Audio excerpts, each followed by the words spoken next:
the good life, full of fun. Hey guys, welcome to my kitchen. Another big exciting day. What are we making?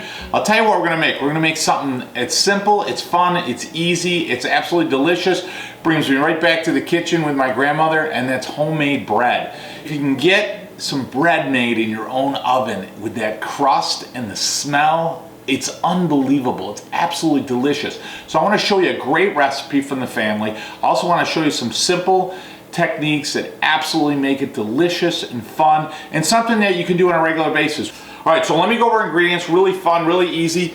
What I've got here, we're going to start with 3.5 cups of flour. Now what I like to use is I like to use a unenriched, non-bleached organic flour. So that's what I've got going here, okay? So it's softer, it doesn't bring in any outside flavor, it's going to be absolutely delicious, and it's good for you, okay? So I've got my flour. Now what I got here is 2 cups of warm water. What I like to use is spring water. I don't like to use tap water. A lot of times it's got chlorine or fluoride in there, and it's a flavor that I don't want to introduce into my bread. So we're going to use some water, 2 cups, and you're going to want it, you know, very warm. I wouldn't say hot necessarily, but definitely warm, okay? And I'll show you exactly how to mix this right in the bowl. I've got 1.5 teaspoons of yeast. You can use the quick or certainly the slow, doesn't matter. We're gonna let it ferment for a number of hours.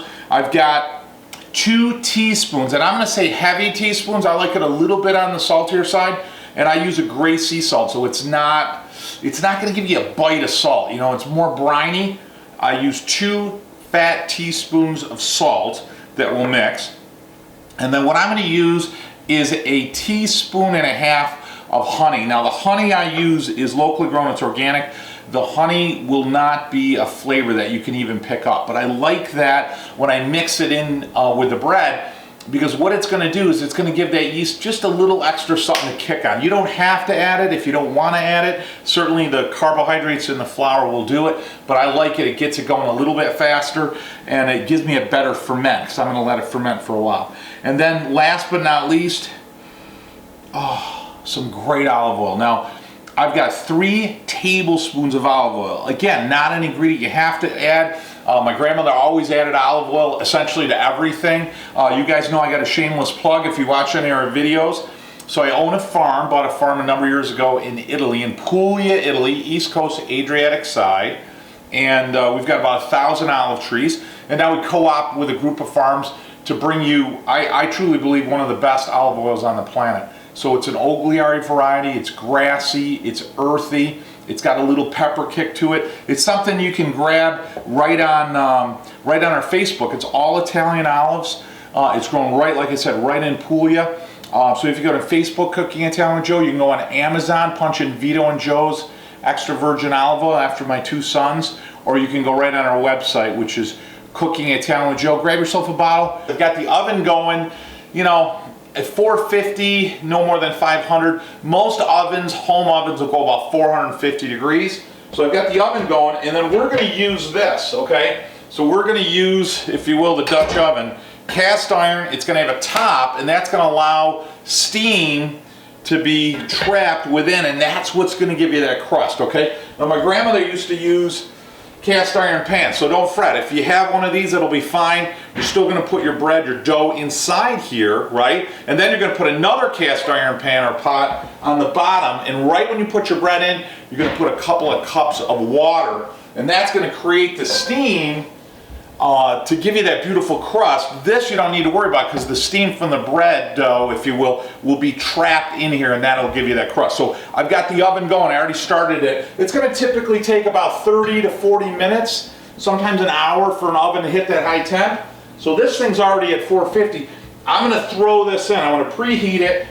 So we're going to do things in a specific order here to try to increase the yield of the dough, okay? So what I'm going to do is I'm going to take my flour, right? I'm going to put it in the bowl, all right? And then what I'm going to do is I'm going to take my salt. Now, ideally, you don't want to get your salt and your yeast together, because the salt will inhibit the yeast growth. So if you put the salt in the water with the yeast, not a good idea, okay? So I'm going to mix the salt in the flour, okay?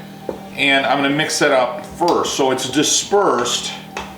And then what I'm going to do is I'm going to take my yeast and I'm going to mix that in the water. And I want the yeast to hang out with the honey, you know what I mean? I want it to hang out with those sugars. So what I'm going to do is I'm going to put my honey in the water. Now this is warm water, it's not hot. Why do you want it warm? Because if it's warmer, the yeast will activate itself a little faster, okay? But if the water's too hot, essentially it'll kill the yeast, okay? So you just want it warm, you don't need any specific temperature exactly. And if it's too cold, the yeast goes dormant. I'm gonna just let that set, you know, just for like a little bit. So if you guys can see this, the simplest thing to do is you're just gonna create a well. And then what you're gonna do is just slowly, you're gonna mix or pour the, if you will, your mixture of water and yeast right in the middle, okay? And then I just start creating a little bit of a circle. Now this is gonna create essentially what they're gonna call a wetter or stickier dough, and there's a lot of different names for it. This will be perfect, okay? And then I'm just gonna slowly incorporate it in. One of the things I've realized when you're making bread, it's got a decision of its own. So you're gonna mix these ingredients, and sometimes you might need to add a little bit more flour, and sometimes you might need to add a little bit more water. It all depends on the moisture content and humidity, but this looks like it's gonna be just perfect, okay? So once I start to get it somewhat incorporated, I'm gonna add my olive oil, and then essentially what I'm gonna do, we call it, you know, a no-knead dough. A lot of the French makers, what they'll do is they'll do it like a slap and stretch. So they'll throw it on a table and they stretch it and slap it. And I'm not saying that's a bad idea, because that's gonna build up a little gluten, but you can do that right in the bowl. I mean, this is how easy that is, right? You just mix it a little bit. So I'm just gonna stretch it back and forth just a little bit with my wooden spatula. And I'm gonna do that just for like a minute or two. That's gonna ensure that it's very well incorporated, all right? And it's gonna allow it to build up just a little bit of gluten. Gluten's gonna give it an internal structure so that when it starts to build up gas and ferment, look at that, is that perfect? It'll hold that gas within the bread structure. Now we're gonna let time and nature take over. So I'm gonna cover this with plastic, and I wanna put it somewhere not hot, but warm. You know, most of the houses might be cold or drafty. If you put it on maybe a granite or solid surface, that's gonna be a little cold. So you wanna keep it warm. A little trick a lot of bakers will use is if you put the light bulb on in your oven, no heat, but if you just turn the light on, it'll get you about 80, 90 degrees in there, and that'll be actually perfect, that'll be fine. That'll activate the yeast a little bit better. Now you're gonna want this to go a good hour to two, and that's gonna give you a good rise to the dough. But I can tell you, if you want a bread dough or a bread that's gonna have a little bit more tang to it, not quite a sourdough, but something with a little bit extra kick to it, you wanna go at least a minimum of 3 hours, or you can go right overnight, right? So I'm gonna stick this over in the corner, magic a TV, because I already did one. Boom. All right, so I'm gonna pull that off. Okay, so that's been a good 5-6 hours, all right? Isn't that beautiful? So let me show you what's happening in there. So we got bubbles, and essentially what it's making is a few things. It's making acetic acid, it's making carbon dioxide, right? You see it? Carbon dioxide, and it's making ethanol, alcohol. So that's really what's giving you that flavor, and the bacteria and digesting the sugar, the carbohydrates in there. So I'm gonna wanna get it out of here, but when I pull it out of here, I don't want to tear all that beautiful structure that we've got inside the dough, and if I just pull it, what'll happen is it'll tear it. So I want to get something like a spatula or a plastic spatula, and I want to be able to scrape the side so that it comes out. So I'm going to flour my surface here, that way it doesn't stick. And what I'm going to do is I'm going to cover my spatula, right? So I've got my spatula covered. See how that just scrapes away beautifully from the side?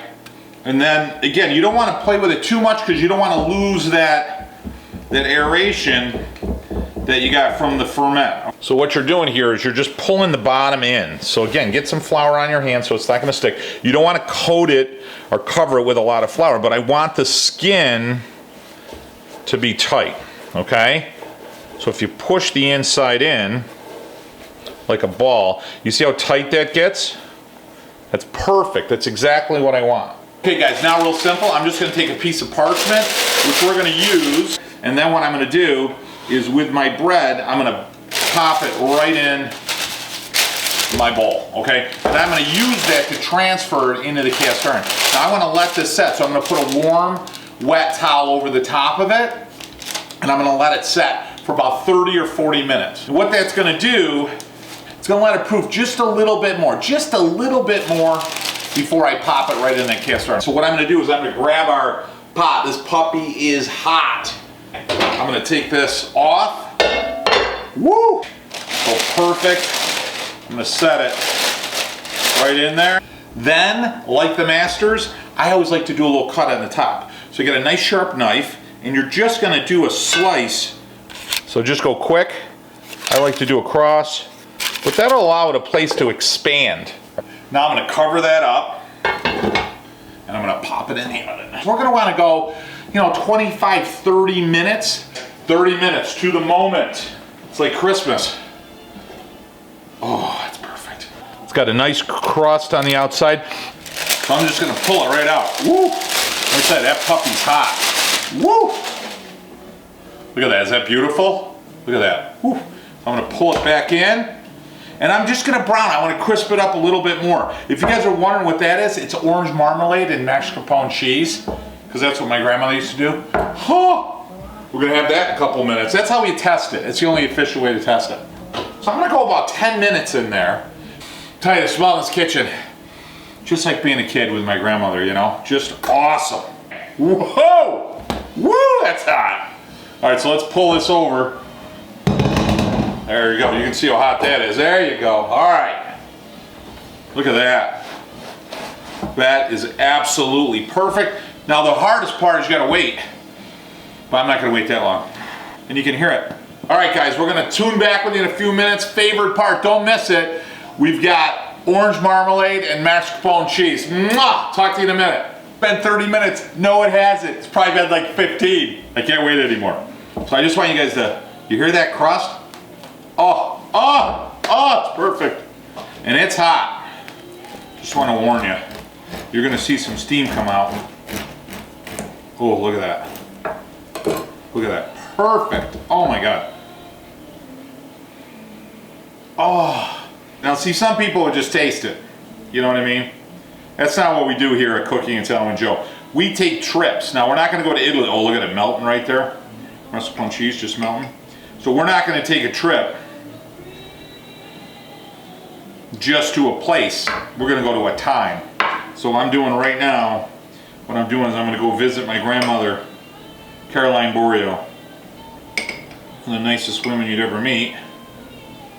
Orange marmalade, either butter, mascarpone cheese. Oh yeah, I went there.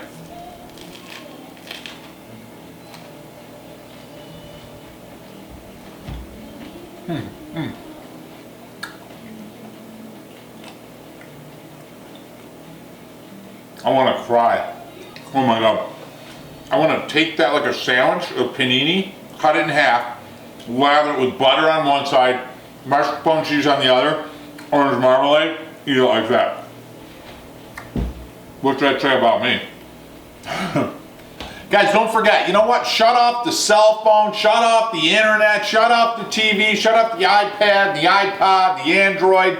You know what? Get in the kitchen, get with the kids, get messy, have some fun. Make some bread. I'm telling you, your kids will be amazed by that. Just that little tradition and that heritage that you set and celebrate in your kitchen. They'll remember it for a lifetime, just as I do, because they just took a trip with you guys to my grandmother's kitchen. Absolutely phenomenal. Guys, don't forget to check out our website, Cooking Italian with Joe, or us on Facebook or on Amazon. Grab yourself a bottle of Vito and Joe's extra virgin olive oil. It's truly a trip to Italy in a bottle. There's no doubt about it. And thanks so much for joining me, guys, and celebrating my heritage and my traditions that I love to share with you guys. Until next week, guys, mwah, bon appetito. The good life, full of fun, seems